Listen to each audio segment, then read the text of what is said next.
मित्रांनो, पुन्हा एकदा तुमचे स्वागत आहे. मध्ययुगीन भारताच्या इतिहासामध्ये आपण सुलतानशाहीचा कालखंड पाहत आहोत. सुलतानशाहीच्या कालखंडामध्ये आपण मागच्या व्हिडिओमध्ये आपण गुलाम घराणं जे आहेत त्या गुलाम घराण्याच्या संदर्भामध्ये आपण माहिती मिळवलेली आहे. गुलाम घराण्याच्या संदर्भामध्ये मी तुम्हाला सांगितलं होतं की कुतुबुद्दीन ऐबक जे आहेत यांनी गुलाम घराण्याची स्थापना केली आणि त्यानंतर कुतुबुद्दीन ऐबकच्या नंतर अल्तमश, त्याच्या अगोदर आरामशाह, त्यानंतर त्या ठिकाणी अल्तमश यांनी मोठ्या प्रमाणावरती गुलाम घराण्याला वैभव प्राप्त करून दिलेला आहे. आता अल्तमशच्या कारकिर्दीच्या नंतर पहिल्यांदा तुम्हाला हे लक्षात येऊ द्या तुम्हाला की तुम्हाला मी याच्या अगोदरच्या तासिकेमध्ये सांगितलेलं होतं की तुम्ही या घराण्यामधल्या लोकांची, राजे लोकांची नावं लक्षात असू द्या. तुम्हाला हे परीक्षेमध्ये त्यांची क्रमवारी विचारली जाते किंवा हा राजा कोणत्या घराण्याशी संबंधित होता याच्यावर तुम्हाला प्रश्न येऊ शकतो. अशा स्थितीमध्ये हे लक्षात घ्या की गुलाम घराण्यामधले जे राजे आहेत त्याच्यामध्ये पहिल्यांदा कुतुबुद्दीन ऐबक आहे जो 1206 पासून ते 1210 पर्यंत होता. त्यानंतर त्या ठिकाणी आरामशाह आहे, हा 1210 पासून ते 1210 पर्यंत, म्हणजे हा 8 महिने होता फक्त. त्यानंतर अल्तमश किंवा इल्तुतमश हा त्या ठिकाणी गुलाम घराण्याचा राजा बनलेला आहे, सुलतान बनलेला आहे. तो 1210 पासून ते 1236 पर्यंत तो राजपदावरती आहे. त्यानंतर रुकनुद्दीन फिरोजशाह हा गादीवरती आलेला आहे. रजिया सुलतानच्या अगोदर रजिया सुलतान आणि अल्तमश यांच्यामध्ये रुकनुद्दीन फिरोजशाह हा गादीवरती आला होता. हा 1236 ला त्या ठिकाणी गादीवर आला, परंतु याला गादीवरून हकलून टाकण्यात आलं. त्यानंतर रजिया सुलताना जी अल्तमशची मुलगी आहे, ही रजिया सुलताना 1236 पासून ते 1240 पर्यंत दिल्लीच्या गादीवरती बसलेली आहे. ही पहिली महिला आहे, मुस्लिम महिला जी दिल्लीच्या गादीवरती बसलेली आहे. त्यानंतर या रजिया सुलतानाच्या नंतर बहराम खान नावाचा व्यक्ती जो आहे तो 1240 पासून ते 1242 पर्यंत हा गुलाम घराण्यामध्ये सुलतान पदावरती आहे. त्यानंतर अल्लाउद्दीन मसूद शाह हा 1242 पासून ते 1246 पर्यंत हा या घराण्यामध्ये राजपदावरती त्यांनी उपभोगलेला आहे. त्यानंतर या अल्लाउद्दीन मसूद शहाच्या नंतर नासिरुद्दीन मोहम्मद हा सुद्धा गादीवरती आलेला आहे. हा नासिरुद्दीन मोहम्मद हा 1246 पासून ते 1265 पर्यंत हा सुलतानशाहीच्या गादीवरती दिल्लीचा राजा राहिलेला आहे. या नासिरुद्दीन मोहम्मदच्या नंतर सगळ्यात महत्वाचा व्यक्ती सुलतानशाहीच्या गादीवरती आलेला आहे, तो म्हणजे त्या ठिकाणी बलबन. याची बलबनची कारकीर्द जी आहे ते 1266 पासून ते 1286 पर्यंत बलबन हा सुलतानशाहीच्या म्हणजेच गुलाम घराण्यामध्ये राजपदावरती आलेला आहे. आणि या बलबनच्या नंतर मग त्या ठिकाणी सगळ्यात शेवटी कैकुबाद नावाचा जो व्यक्ती आहे हा गादीवरती आला 1287 पासून ते 1290 पर्यंत. मी तुम्हाला मित्रांनो सांगितलेलं आहे गुलाम घराण्याची जी सत्ता होती सुलतानशाहीच्या कालखंडामध्ये 1206 पासून ते 1290 पर्यंत होती. तर मग हे जे काही 1206 पासून ते 1290 पर्यंतचे जेवढे राजे होऊन गेले हा त्या तेवढ्या राजांचा त्या ठिकाणी ही आपल्याला आलेख आपल्याला हे पण पाहिलेलं आहे. त्यानंतर आता मागच्या तासामध्येच आपण पाहिलेलं होतं की या गुलाम घराण्याचा आपण कुतुबुद्दीन ऐबकच्या कारकिर्दीविषयी आपण माहिती घेतलेली आहे. त्याच्यानंतर आरामशाह नावाच्या राजाच्या कारकिर्दीविषयी माहिती घेतलेली आहे. त्यानंतर आता त्या ठिकाणी अल्तमश म्हणजेच इल्तुतमिश याच्या कारकिर्दीविषयी सुद्धा आपण माहिती घेतलेली आहे. आणि आता त्याच्या पुढचा जो काही समजा राजा किंवा त्याच्या पुढचं जे काही समजा पद जे आहे तर ते रजिया सुलतान नावाच्या व्यक्तीनं महिलेनं त्या ठिकाणी ही त्या भोगलेलं आहे. मित्रांनो लक्षात घ्या, भारताच्या इतिहासामध्ये रजिया सुलताना जी आहे ही दिल्लीच्या गादीवरती बसलेली पहिली मुस्लिम शासक आहे. त्याच्यामुळे ही वेगळं वैशिष्ट्य रजिया सुलतानाच्या बाबतीमध्ये आपल्याला पाहायला मिळतं. त्यानंतर रजिया सुलताना जी आहे ती अल्तमशची मुलगी आहे आणि अल्तमशने आपल्या हयातीमध्येच आपला उत्तराधिकारी म्हणून रजिया सुलतानाला निवडलेलं होतं.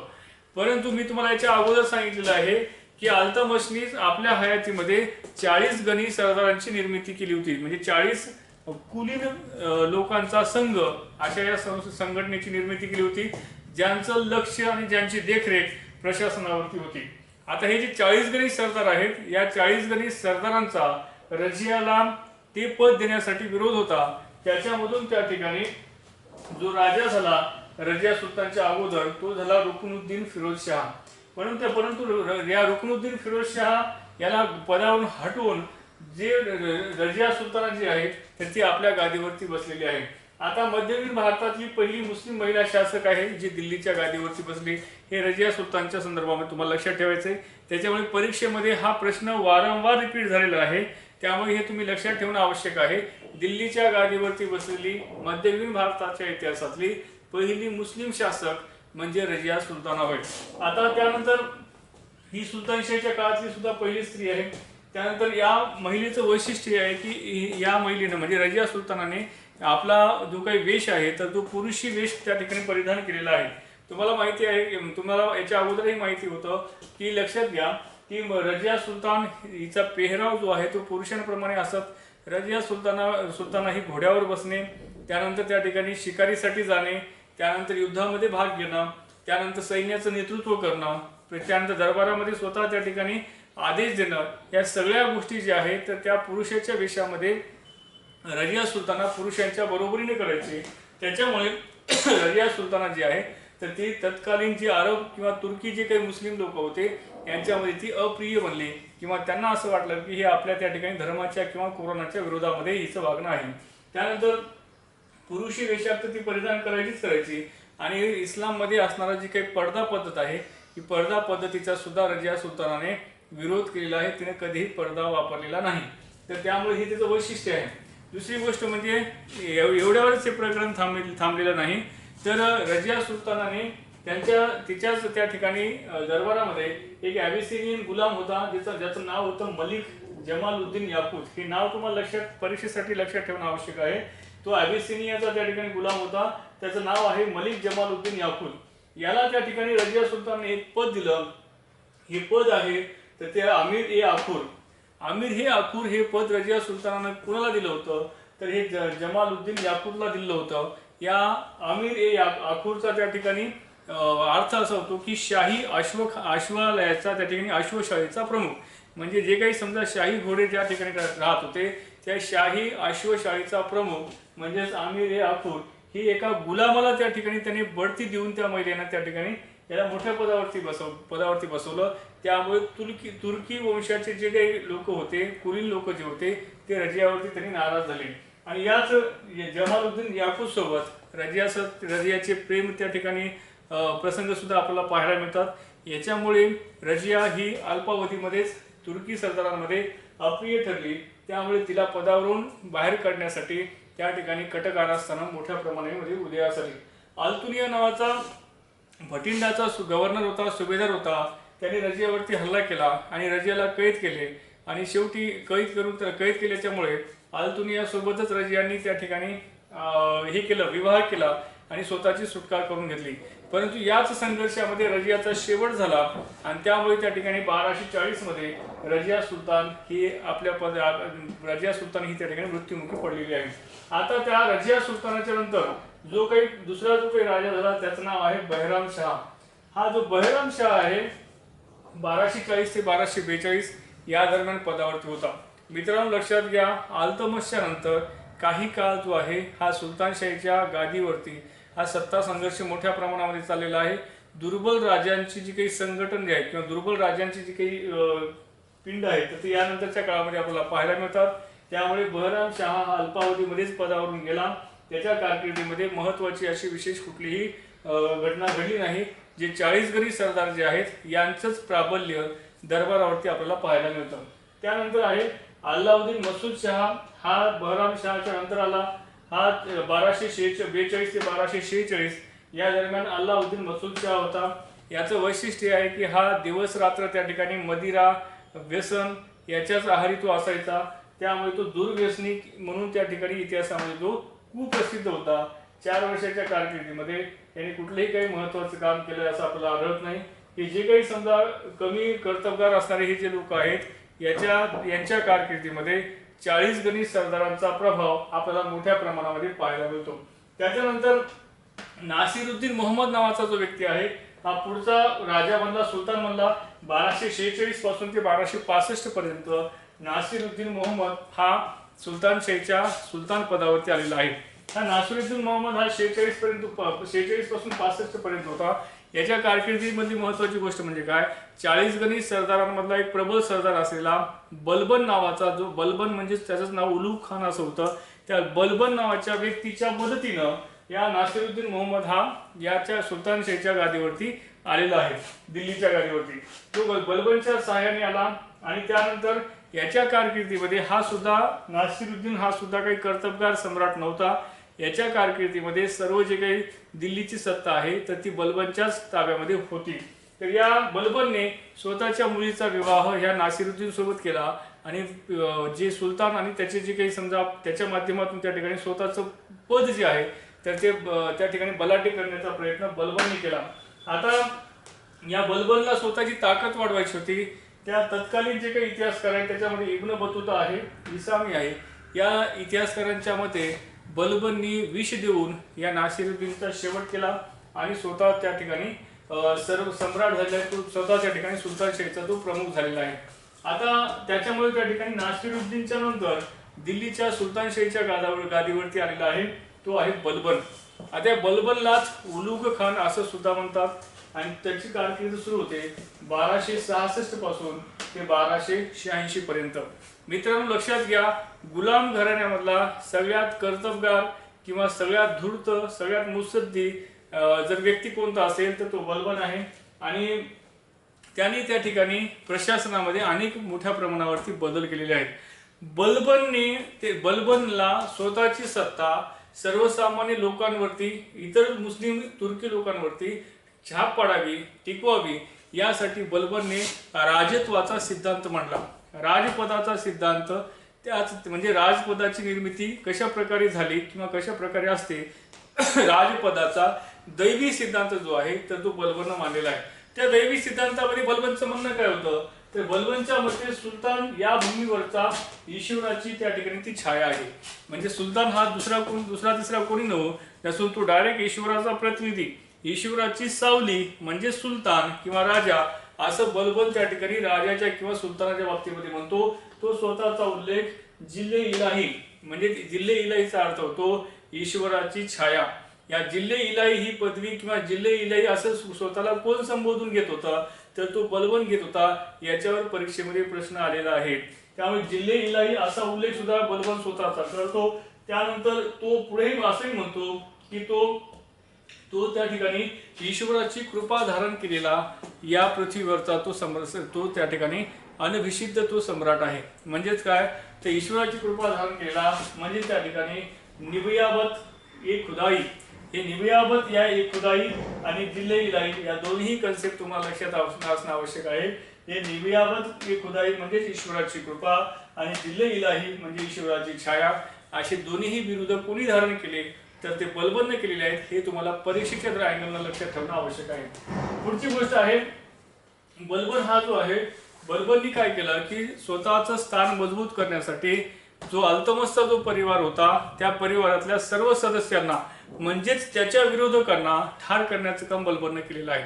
दुसरी गोष्ट म्हणजे काय तर आपले शत्रू त्यांनी संपवले। बलबननी पहिलं काम त्यांनी ते केलं।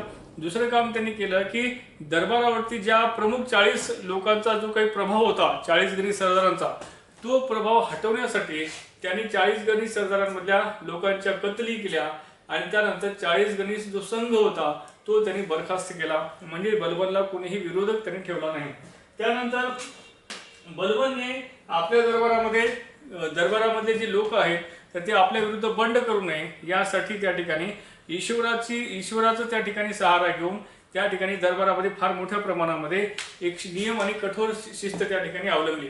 त्याने दरबारामध्ये काही पद्धती नव्याने सुरू केल्या। त्या पद्धतीमध्ये त्यांनी 2 पद्धती सुरू केल्या, सिजदा आणि पैदोस। याच्यावर परीक्षेमध्ये प्रश्न आलेला आहे मित्रांनो। सिजदा आणि पैदोस जे आहे तर हे 2 पद्धती त्या ठिकाणी कोणी सुरू केल्या तर त्या बलबननी केलेल्या आहेत। आता सिजदा म्हणजे काय, सिजदा हे तुम्हाला माहिती आहे की सिजदा जे आहे हे साष्टांग दंडवत घालण्याची प्रथा आहे। जसं त्या ठिकाणी हिंदू परंपरेमध्ये साष्टांग दंडवत जे त्या ठिकाणी पूर्ण त्या ठिकाणी शरीराचे जे काही 8 अंग जे आहेत हे पूर्ण जमिनीला स्पर्श करून दंडवत घालण्याची जी प्रथा जशी हिंदूंमध्ये होती तशा प्रकारे राजाच्या समोर सिजदा करणं ही पद्धत दरबारामध्ये बलबनने सुरू केली। आणि त्याच्यानंतर पैदोशी जी पद्धत आहे तर ही जी पद्धत आहे सुलतानाच्या पायाचं चुंबन घेणं ही पद्धत सुद्धा बलबनने या काळामध्ये सुरू केली आहे। आता या पद्धतीवरून तुम्हाला लक्षात येतं की बलबनने जे राजत्वाचा सिद्धांत मांडलेला आहे त्या राजत्वाच्या सिद्धांतामध्ये बलबन काय म्हणतो की राजा हा ईश्वराची छाया आहे, म्हणजे राजा ही ईश्वराची सावली आहे, छाया आहे। त्यानंतर या पृथ्वीवरती ईश्वराची कृपा जर कोणाला धारण झाली असेल तर ती राजाला झालेली आहे. त्याच्यामुळे तो राजा हा ईश्वराचा प्रतिनिधी किंवा त्याची सावली किंवा ईश्वराचं प्रतिरूप बनल्यामुळे त्या ईश्वराच्या पायाचं चुंबन घेणं हे त्या ठिकाणी दरबारामध्ये बलबननं कंपल्सरी केलं. तर शिजदा आणि पायदोस हे दोन पद्धती बलबननं सुरू केल्या, हे तुम्हाला लक्षात असणं आवश्यक आहे. त्यानंतर बलबननी त्या ठिकाणी दरबारामध्ये शिस्त राहावी आणि त्यानंतर दरबारामधलं हास्याचं खेळीमेळीचं हे सगळं जे काही वातावरण आहे हे बलबननं बंद केलं. हसण्यावर त्यांनी दरबारामध्ये हसण्यावर त्यांनी बंदी घातली.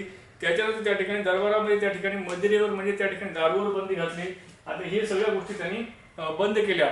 बलबन स्वतः त्या ठिकाणी दारूचा त्याने त्याग केला दरबारामध्ये शिस्त राहण्यासाठी. त्यानंतर समाजामध्ये दरबारामध्ये पहिलं जे काही समजा गैर तुर्की लोक जे होते, कारण की बलबन हा तुर्क होता, गैर तुर्की लोकांची दरबारातून त्यांनी हकालपट्टी केली आणि त्यांना कुठल्याही प्रकारच्या प्रशासकीय जबाबदाऱ्या दिल्या नाहीत. त्यानंतर कुलीन सरदार जे होते, ज्यांच्यावरती त्या ठिकाणी त्यांनी काही जबाबदाऱ्या दिल्या होत्या, तर त्यांच्या दैनंदिन चालचलनीवरती देखरेख ठेवण्यासाठी बलबननं गुप्तचर यंत्रणेला त्यांच्या पाठीशी लावलेलं होतं. त्यानंतर बलबनने एका केंद्रीय शक्तिशाली सैन्याची निर्मिती केली होती. याच्यावरून त्या ठिकाणी बलबनचा आपल्याला त्या ठिकाणी एक धूर्त धोरण जे आहे ते आपल्याला लक्षात येतं. तर बलबनने राजपदावरती आल्याच्यानंतर आपल्या विरोधकांना टप्प्याटप्प्याने त्यांनी संपवलं. त्यामध्ये 40 गणी सरदारांचा शेवट केला आणि त्यानंतर एक उत्कृष्ट प्रशासन यंत्रणा निर्माण करण्याचा प्रयत्न बलबनने केला. पण ही प्रशासन व्यवस्था निर्माण करत असताना बलबनने वारंवार आपलं केंद्रीय जी सत्ता आहे तर ती प्रबळ राहण्यासाठी त्यांनी सर्वतोपरी प्रयत्न केले. आता हे करत असताना त्यांनी त्या ठिकाणी प्रशासनामध्ये वित्त विभाग आणि सैन्य विभाग हे पूर्वी त्या ठिकाणी एकत्र असायचे, कारण की सगळ्या ज्या काही प्रशासकीय कारवाई आहेत त्याच्यामध्ये सैन्य कारवाई ही सगळ्यात महत्त्वाची आणि सैन्य विभाग हा सगळ्यात महत्त्वाचा असायचा. तर वित्त विभाग आणि सैन्य विभाग हा पूर्वीपासून त्या ठिकाणी एकत्र होता. तर बलबननी त्या ठिकाणी वित्त विभागापासून सैन्य विभाग हा सेपरेट केला, दोघांनाही त्या ठिकाणी सेपरेट केलं. आणि त्यानंतर बलबनची न्याय प्रणाली कशी होती, तुम्हाला आपण याच्या अगोदरही पाहिल्याप्रमाणे की बलबन हा पूर्णपणे त्या ठिकाणी पक्षपाती राजा होता. स्वतःच्या मर्जीप्रमाणे त्या ठिकाणी तो न्यायनिवाडा करायचा आणि न्यायनिवाडा त्याची बलबननी जे काही न्यायनिवाडा करण्याची जी प्रकरणं जी आपल्याला बलबनची पाहायला मिळतात त्याच्यामध्ये बलबननी वेगवेगळ्या स्तरावरती एकाच प्रकरणामध्ये केलेले जे काही वेगवेगळे जे न्यायनिवाडे आहेत त्यानुसार बलबन हा पक्षपाती होता, हे आपल्याला बलबनच्या वागण्यावरून दिसते. अगदी त्यांनी बंगालच्या सुभेदाराच्या संदर्भामध्ये जो काही निर्णय घेतला तो सुद्धा पक्षपाती होता. पंजाबच्या संदर्भातला त्याचा निर्णय हा सुद्धा पक्षपाती होता. तर याच्यावरून बलबन हा त्या ठिकाणी निष्पक्षपाती नव्हता, हे आपल्याला त्याच्या न्याय प्रणालीवरून लक्षात येते. आणि अंतिम जे काही समजा न्यायदान करण्याचं जे काही काम होतं ते बलबननी स्वतःकडे घेतलेलं होतं, म्हणजे तो निरंकुश सम्राटासारखा तो वागायचा. दुसरी गोष्ट म्हणजे बलबनची नीती कशा प्रकारची होती, तर ते रक्त आणि लोह ही जी काही नीती आहे तर लोह आणि रक्त किंवा रक्त आणि लोह या नीतीचा पुरस्कार त्या ठिकाणी बलबनने केलेला होता. म्हणजेच काय तर साम्राज्यामध्ये जे काही लुटमार करणारे जे लोक होते यांना सुद्धा बलबनने अतिशय पकडू कठोर त्या ठिकाणी त्याच्यावरती शासन केलं. त्यांना त्यांची दहशत म्हणजे त्यांना अशा प्रकारे ठार केलं की त्यांच्या दहशतीमधून त्या ठिकाणी इतर जे काही लुटारू आहेत तर ते साम्राज्यामध्ये लुटमार करण्याची हिंमत करणार नाहीत. बलबनच्या विरोधामध्ये जेवढे काही बंडखोर त्या ठिकाणी गेले त्या सगळ्यांचा शेवट सुद्धा बलबननी त्याच पद्धतीने केलेला आहे. म्हणजे काय तर स्वतःचं स्थान बळकट करण्यासाठी आपल्या विरोधकांना कठोरातलं कठोर त्या ठिकाणी पाऊल उचलून त्यांना संपवणं, याला त्या ठिकाणी रक्त आणि लोहाची जी काही नीती आहे तर ही नीती त्या ठिकाणी बलबनच्या संदर्भामध्ये म्हणतात. तुम्हाला परीक्षेमध्ये प्रश्न विचारला जातो की रक्त आणि लोहाची नीती ही कोणी त्या ठिकाणी अवलंबिलेली होती, तर ती बलबननं अवलंबिलेली होती, हे आपल्याला त्या ठिकाणी लक्षात ठेवायचे. त्यानंतर एका प्रभावी गुप्तचर यंत्रणेची निर्मिती सुद्धा बलबननी केलेली आहे, कारण की बलबनला स्वतःचं स्थान जर बळकट ठेवायचं असेल तर त्या काळामध्ये कुरघोडी करणारे जे सरदार आहेत त्यांच्या सरदारांच्या संदर्भामध्ये किंवा प्रत्येक विभागाच्या संदर्भामध्ये आपला एक गुप्तचर त्यांच्या पाठीमागे लावण्याचं काम सुद्धा बलबननी केलेलं आहे. त्यासाठी त्याच्या काळामध्ये गुप्तचर यंत्रणा मात्र सक्रिय आणि प्रभावी होती, हे आपल्याला दिसून येते. त्यानंतर त्याने स्वतःला तरी नासिर अमीर उल मोमीन म्हणजेच काय तर खलिफाचा उजवा हात अशा पद्धतीचं त्या ठिकाणी बिरुद जे आहे तर तो बलबन स्वतःच्या संदर्भामध्ये म्हणायचा. काय म्हणायचा, बलबनने स्वतःचा उल्लेख नासिर अमीर उल मोमीन म्हणजेच काय तर खलिफाचा उजवा हात असं बलबन स्वतःला तो म्हणायचा. याच्यावरून आपलं लक्षात येतं की मी तुम्हाला प्रारंभीच सांगितलेलं आहे की बलबननी राजत्वाचा दैवी सिद्धांत मांडला. त्यामध्ये बलबन म्हणतो की राजा हा ईश्वराची सावली असतो राजा हा ईश्वराची कृपा धारण करणारा पृथ्वीवरचा एकमेव प्रतिनिधी असतो. अशा प्रकारचे बिरुदावली बलबन स्वतःसाठी धारण करतो. त्याच्यावरून आपलं लक्षात येतं की खलिफा म्हणजे ईश्वराचा या पृथ्वीवरचा प्रतिनिधी म्हणजे त्या ठिकाणी खलिफा, आणि या खलिफाचाच उजवा हात म्हणजे स्वतः बलबन किंवा स्वतः त्या ठिकाणी राजा. अशा प्रकारचा सिद्धांत बलबननी मांडला. तुम्हाला परीक्षेच्या दृष्टिकोनातून लक्षात ठेवायचं आहे की नासिर अमीर उल मोमीन हे काय आहे. तर हे या शब्दाचा अर्थ होतो किंवा या पदाचा अर्थ होतो खलिफाचा उजवा हात. आणि ते कोणी धारण केली, तर ते त्या ठिकाणी बलबननं धारण केलंय, हे आपण लक्षात घ्यायचंय. त्यानंतर बलबनच्या बाबतीमध्ये आणखी एक लक्षात ठेवा, बलबनच्या काळामध्ये त्या ठिकाणी फार मोठा एक विद्वान त्या काळामध्ये झालेला आहे. त्याचं नाव आहे अमीर खुसरो. अमीर खुसरोनं उर्दूमध्ये फार मोठ्या प्रमाणामध्ये क्रांतिकारक काव्यांची रचना केलेली आहे. तर तो अनेक संगीतामधल्या अनेक रागांची सुद्धा निर्मिती अमीर खुसरोच्या काळात झालेली आहे. तर हा इतिहास प्रसिद्ध अमीर खुसरो हा विद्वान जो आहे हा बलबनच्या दरबारामध्ये होता, हे आपल्याला लक्षात ठेवायचं आहे. तरी अशा प्रकारे बलबनचा मृत्यू जो आहे तो 1287 मध्ये झाला, हे आपल्याला लक्षात ठेवायचं आहे. आता बलबनचा मृत्यू झाला, त्याच्यानंतर कौमुस किंवा कैकुबाद हा गुलाम घराण्याच्या गादीवरती आला, परंतु तो सुद्धा त्या ठिकाणी 1290 मध्ये त्याचा सुद्धा शेवट झालेला आहे. शेवटी खिलजी जलालुद्दीन खिलजी नावाचा जो व्यक्ती आहे त्याने 1290 मध्ये दिल्लीवरती खिलजी घराण्याची स्थापना केलेली आहे. मित्रांनो, पुन्हा एकदा लक्षात घ्या, आपण सुलतानशाहीचा कालखंड पाहत आहोत. सुलतानशाहीच्या कालखंडामध्ये आपण गुलाम घराणं पाहत होतो. या गुलाम घराण्यामध्ये आपण त्या ठिकाणी कुतुबुद्दीन ऐबक म्हणजेच 1206 पासून ते शेवटचा कैकुबाद म्हणजे 1290 पर्यंतचे जेवढे काही सुलतानशाहीच्या काळात राजे होऊन गेले आहेत गुलाम घराण्याचे, त्यांच्या सर्वांच्या संदर्भामध्ये आपण सविस्तर माहिती घेतलेली आहे. तर हे यांचा क्रम तुम्हाला लक्षात राहणं आवश्यक आहे. हे क्रम जर लक्षात ठेवला तर तुम्हाला परीक्षेमध्ये राजांचा क्रम जर विचारला तर तो तुमचा चुकणार नाही. तर एवढं लक्षात ठेवा. थँक्यू.